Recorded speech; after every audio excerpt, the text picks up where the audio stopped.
Mereka tidak mau bahwa pelaku pelanggar HAM yang belum mempertanggungjawabkan perbuatannya di depan hukum bisa dipilih sebagai presiden. Mereka ingin mengalahkan capres pelanggar HAM. Mereka tidak bisa membayangkan Indonesia dipimpin oleh pelanggar HAM.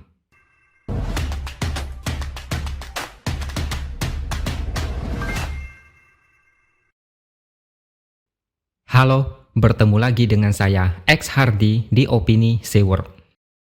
Banyak pendukung yang ngamuk dan bertanya-tanya, kenapa tiap kali Prabowo nyapres, isu pelanggaran HAM dan penculikan selalu muncul? Sebenarnya pertanyaan ini sangat mudah dijawab, karena Prabowo mau nyapres lagi. Makanya isu itu terus diungkit lagi supaya masyarakat sadar ada calon presiden yang pernah terseret dalam isu pelanggaran HAM. Salah satu faktor kenapa Prabowo tidak pernah bisa menang Pilpres adalah karena Prabowo dihantui bayang-bayang HAM dan isu penculikan. Semua orang sudah tahu Prabowo pernah mengaku menculik aktivis, tapi semuanya sudah dikembalikan, meskipun ada belasan orang yang masih hilang sampai sekarang. Inilah salah satu alasan kenapa dulu masyarakat lebih memilih Jokowi. Inilah alasan kenapa banyak pendukung dan relawan yang membantu Jokowi jadi presiden. Karena sekaligus supaya Prabowo tidak menjadi presiden. Ini juga yang menjadi alasan kenapa keluarga korban penculikan selalu menentang pencapresan Prabowo. Baru-baru ini, Ikatan Keluarga Orang Hilang atau IKOHI yang terdiri dari keluarga orang-orang yang diculik dan hilang melakukan jumpa pers bertajuk Keluarga Korban Penghilangan Paksa Bicara pada Kamis lalu. Mereka menyerukan agar masyarakat mengalahkan capres pelanggar HAM. Mereka juga membuat statement menolak untuk memilih Prabowo di Pilpres 2024. Penolakan ini juga pernah dilakukan pada Pilpres 2019 dan 2014. Di Pilpres 2019, mereka menolak Prabowo dan memilih mendukung Jokowi.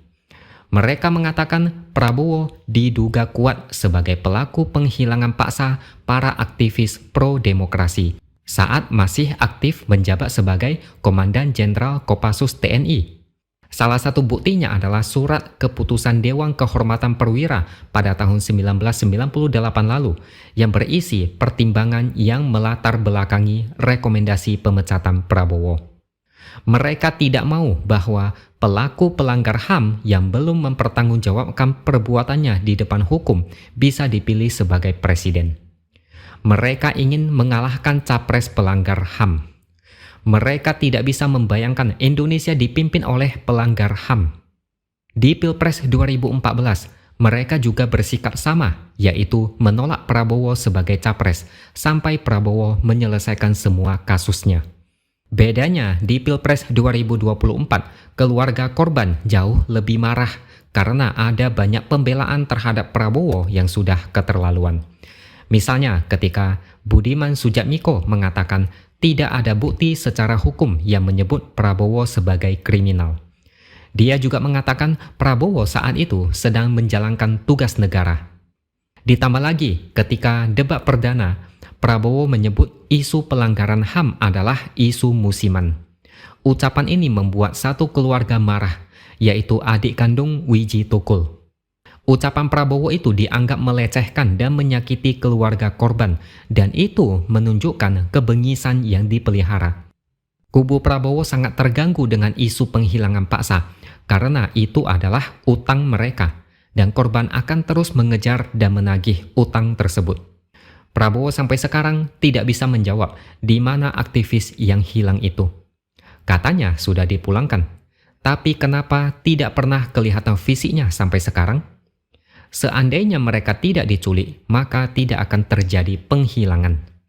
Wajar kalau ini menjadi isu 5 tahunan, terutama kalau Prabowo nyapres lagi. Keluarga korban tidak terima dan tidak akan rela.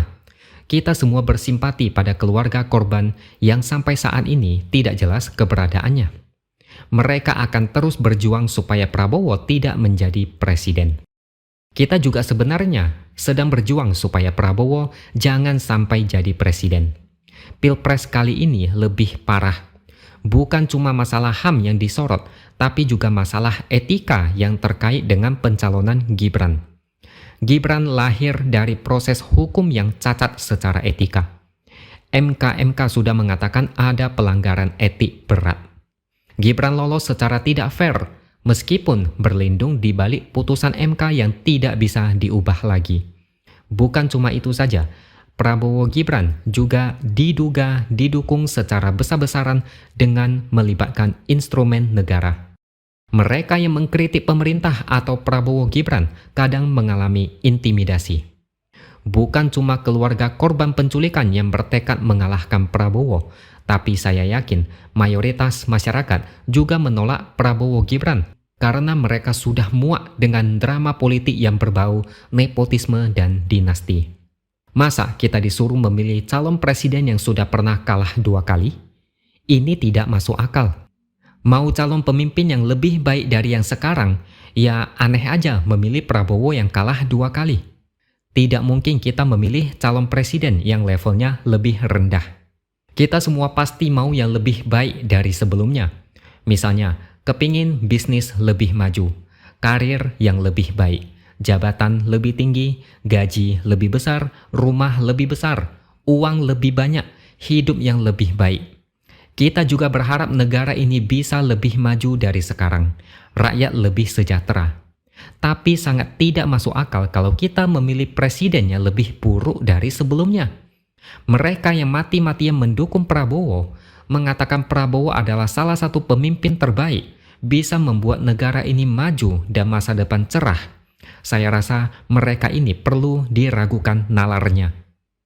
Dan parahnya, kubu Prabowo Gibran mau menutupi semua keburukan Prabowo dengan menjual sosok gemoy dan suka joget.